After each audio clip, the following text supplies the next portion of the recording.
Coons. Thank you, Mr. Chairman, and I'd like to thank all of the witnesses who are here with us today.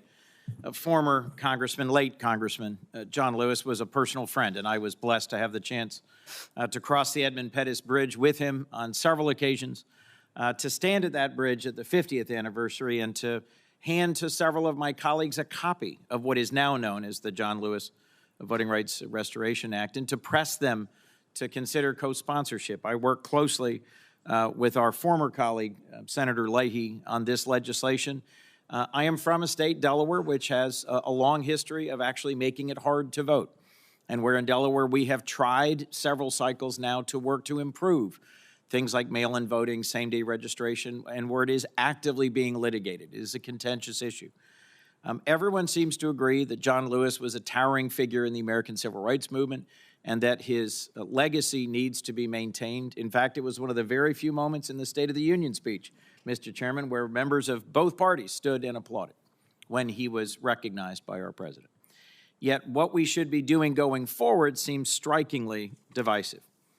In the few minutes I've got, let me, if I could, Mr. Hewitt, just ask you, since the Supreme Court's decision in Shelby County, we've seen restrictive voting laws crop up all over the country, including some states covered formerly by Section 5. In 23 alone, more than a dozen states enacted newly restrictive voting laws. Why did the Supreme Court's decision, briefly, make it more difficult to challenge these laws? And if it became law, how would the John Lewis Voting Rights Advancement Act protect against restrictive voting laws?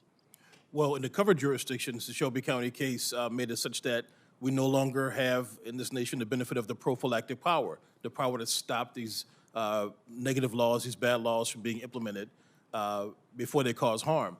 But also, there's other damage being done as well, Brnovich v. DNC, and there's even also a case right now suggesting that there's a right without a remedy, that there's a right to not be discriminated against, but no right of private action, so to speak. And so I think Ms. Lakin may have spoken to this earlier, but Section 2 litigation is not only time-consuming, but it takes so long that the damage will be done often before we actually get relief.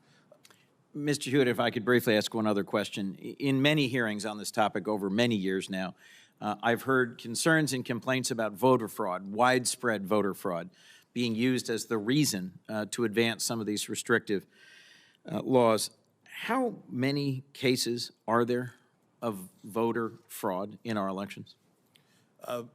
The numbers are infinitesimally small. They're typically not associated with the voters who are pleading with greater access. And really, the fraud squad, as some people call it, they're really, you talk about a solution in search of a problem, that's exactly what this fraud squad is.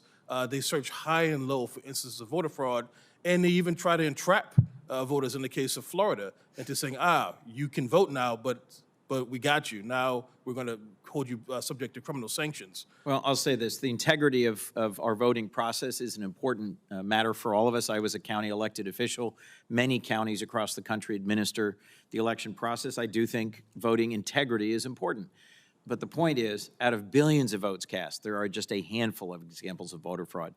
I wish this were a bipartisan issue. It was when the Voting Rights Act was first enacted, and it was every single time it was reenacted for many, many years.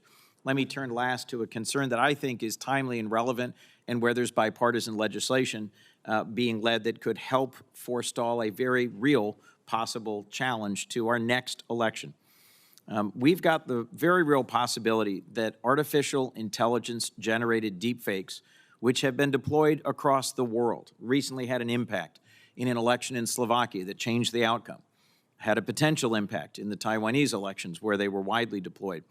In New Hampshire, on primary day, an AI-generated robocall of President Biden's voice encouraged New Hampshire residents not to vote in the primary election. Our own election is just months away, and I think we need to act now to protect against the predictably harmful effects that deceptive AI could have on our democracy.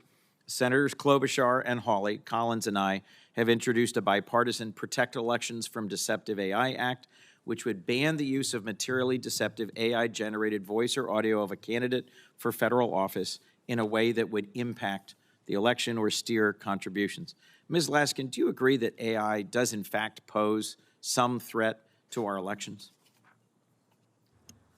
Senator, I think that the risk of misinformation and confusion is very real, and that voters need to have accurate, correct information in order to be able to participate in our democracy. Given that there are very, very few cases relative to the number of votes cast of actual voter fraud, but there have been demonstrated cases of foreign nations attempting to interfere in and influence our elections, and there's recently been a national election determined, influenced significantly by a deepfake AI. Do you think it's important for us to pass bipartisan legislation like the Protect Elections from Deceptive AI Act before our own elections this fall? It's certainly a concern that this Congress should be looking at very, very closely. Thank you, and thank you to all the witnesses today. Thank you, Mr. Chairman. Thanks, Senator Coons. Senator Grassley?